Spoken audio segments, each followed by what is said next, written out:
नमस्कार, आप news foundation देख रहे हैं। मैं हूं आपके साथ वंदना। हमारे साथ एक ऐसा शख्सियत हैं जो पटना के भावी उम्मीदवार हैं मेयर का, डॉक्टर अजय जी।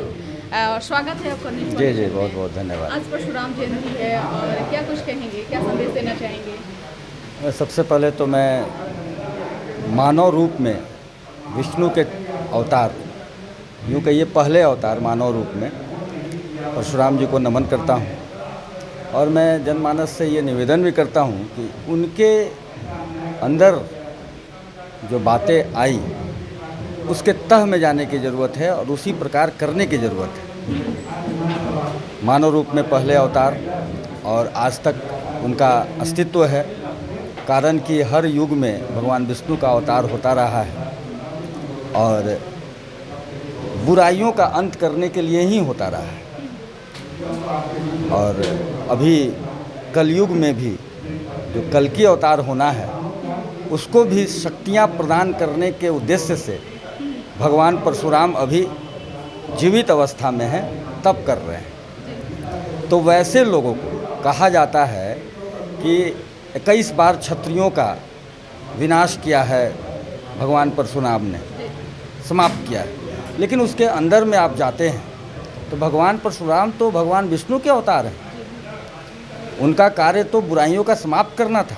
तो वैसे लोग, ये बिल्कुल गलत बात है कि क्षत्रियों का उन्होंने विनाश किया है। उन्होंने वैसे लोगों का विनाश किया है जो गलत कार्य करते हैं। भगवान परशुराम जी के नज़र में राजनीति, जिसको राजनेता उस समय राजा हुआ करते थे, वो भी सेवा कार्य करने के लिए, सुख भोगने के लिए नहीं थे और अत्याचार करने के लिए नहीं थे। उनका ये मानना था, उनका ये करना था। तो वैसे लोग जो राज पुरुष के रूप में थे, राजा थे, लेकिन सेवा भावना को छोड़कर अत्याचार करते थे, वैसे लोगों का शमन किया है। तो ये वर्तमान समय में भी सीख लेने की आवश्यकता है कि अगर हम किसी राजनीतिक पद पर भी बैठे हुए हैं या किसी भी दायित्व पर, चाहे वो किसी संस्थान के संचालक का दायित्व हो या देश को चलाने का दायित्व हो, राज्य को चलाने का दायित्व हो या फिर शहर को चलाने का दायित्व हो, किसी भी दायित्व पर यदि आप बैठे हैं तो उस राजनीति को सुख भोगने का पद ना समझें, सेवा करने का पद समझें और सेवा करें। भगवान परशुराम का, जो कि भगवान विष्णु के पहले मानव अवतार हैं, उनका आशीर्वाद मिलेगा और उनका साथ मिलेगा। और कल्कि में उनको कल्कि का, इस कलयुग में विभिन्न प्रकार के अस्त्र भी प्रदान करने हैं, ऐसी हमारी गाथा में लिखी हुई है। वो वैसे ही व्यक्ति को अस्त्र भी मिलेगा कि संपूर्ण रूप से सेवा करके जन जन का विकास कर सकेंगे। तो निश्चित रूप से भगवान परशुराम के अवतार के जन्मोत्सव पर आज ही मैं ये जनमानस से और खास करके प्रतिनिधियों से, राजनीतिक प्रतिनिधियों से भी ये निवेदन करूँगा कि सेवा की भावना को ही अपने अंदर जागृत करें।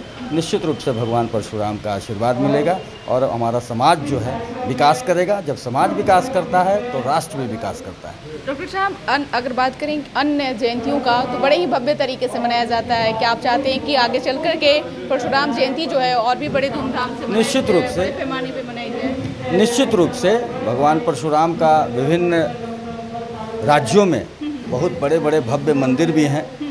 प्रारंभ किया गया है यहाँ और प्रारंभ करने का बहुत फल भी मिलेगा कि राजनेतागण के अंदर भी कुछ राजनेता, सभी राजनेता की मैं बात नहीं करता हूँ, उस समय भी सभी राजा बुरा नहीं थे और जो अत्याचार करते थे या फिर अपने पद की लोलुपता में रहते थे या फिर पद का सुख के रूप में उपभोग करते थे, वैसे लोगों को परशुराम जी को याद करके निश्चित रूप से अपने आप में सेवा भावना लाने की आवश्यकता है और निश्चित रूप से सेवा भावना आएगी।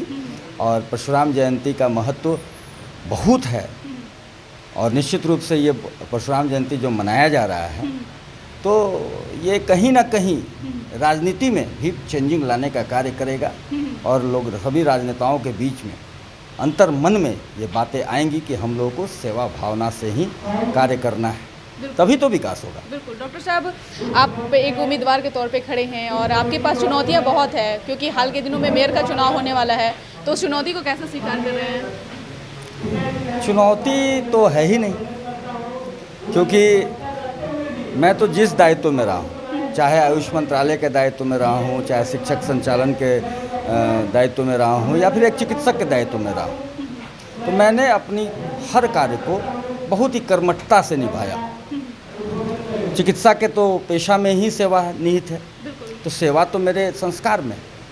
तो वैसी स्थिति में जनमानस ने लाखों की संख्या में मैसेजेस के द्वारा मुझसे मिल करके, मुझसे बातें करके, ये कहने का व्हाट्सएप के माध्यम से लोगों ने कहा कि आप मेयर के चुनाव में निश्चित रूप से आएँ, पटना बदल जाएगा। क्योंकि मेरा जो काम करने का तरीका, जो भी मुझसे नज़दीक में लोग रहे हैं, उन्होंने देखा है कि बिल्कुल अलग ढंग से नए स्वरूप के साथ, नए आइडियाज़ के साथ कार्यों को इम्प्लीमेंट करते हैं।